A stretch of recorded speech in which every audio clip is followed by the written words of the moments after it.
become aware of all these people that are here saying no. No to oppression. No to silence. There's a song I listen to, "By my silence I give my consent." You know, we're not silent people. We're women. We speak out. Well, my name is Elaine B. Holtz, and the reason I call myself Elaine B. is to remind myself that I'm a beautiful child of this gorgeous universe that we all live in. That I do the best I can, no matter what I'm doing. And also, I'm a beekeeper. So, also helping the bees here in Sonoma County. I wear many hats, and I don't want to overwhelm you by my pinkness, but the reason I wear pink is to honor my sisters in Code Pink and Medea Benjamin for all the work that she has done and put herself on the line for all of us women. Let's hear it for Code Pink. Yes. Women for peace. Peace. No peace without justice. Remember that. Excuse me, I'm sorry to interrupt here. We have a missing 10-year-old. We have a missing 10-year-old. Her name is Matilda. Matilda, if you can hear this, we need for you to come over to this tent area, please. So if anyone sees a young 10-year-old that appears a little bit frantic, we could bring her over here to this tent.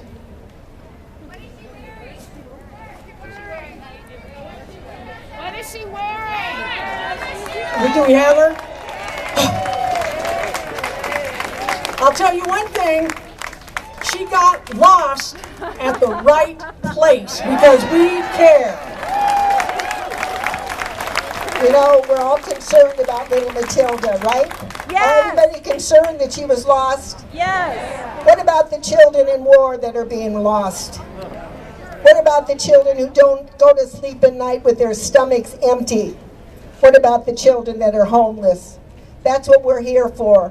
Not only the right to choose for what we want for our children and whether we want them or not. Well, I wear several hats. I am the host of a show called Women's Spaces on KBBF 89.1 FM. I co-produce it with my partner, my husband, Ken Norton. Let's hear it for KBBF 89.1 FM. Yeah. I'm also the former president for the National Organization for Women, and now they've reduced me to treasurer. I get to handle all the money, aren't I lucky? Well, you know, I could tell you all kinds of things about me, but my focus is on self-esteem for women. I wrote a poem called I Am Women, I Am All Women. From the beginning of humanity, I have given birth to life, and I have a right to a voice. But most of us, you know, when I listen to the radio, I listen to talk shows, mainly men call in. When I read the Press Democrat, you know, they're a little bit out of balance. You know, mostly men are all writing letters to the editor. And I really believe it's because our self-esteem as women has been beaten down so heavy. We have to worry about how we look. You know, my thing was I never had a small waist. You know, I never was 36, 26, 36, you know, so I always felt like I was inadequate. You know, look at me, here I am, 81 years old. I'm not inadequate. No.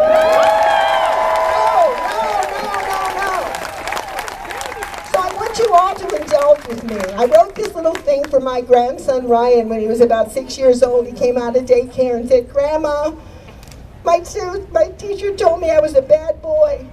I go, what? Your teacher said you're a bad boy? Your self-esteem doesn't depend on what that teacher thinks of you.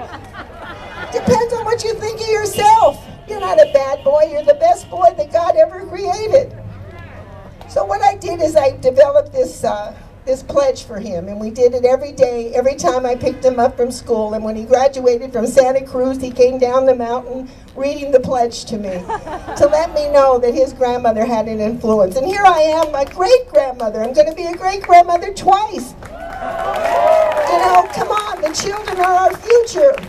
We have to raise our self-esteem. We have to know who we are as women and as men.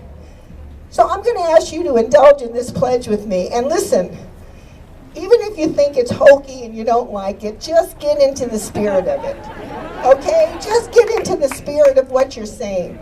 So I'm going to say one line, and I passed out these pink cards. Come get some of these cards here. Just pass them out. I'm going to read one line, then you follow me, okay? And then we're going to read the whole thing. It's very short. And then we're going to read it together. But I want you to be warned. If it's not loud enough, I'm going to make you do it over again. So let's make sure that, I love what Pat had to say. Stand up. What Linda Hopkins had to say. Stand up. My God, Linda Hopkins is the woman that we've been waiting for. The future is in their hands. And Mike McGuire, I love Mike McGuire.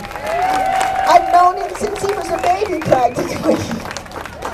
Wonderful, wonderful people. So let's do the pledge. First I'm going to say one line, then you repeat it after me, and then we will say it all together. Okay, I'm going to 1, 2, 3.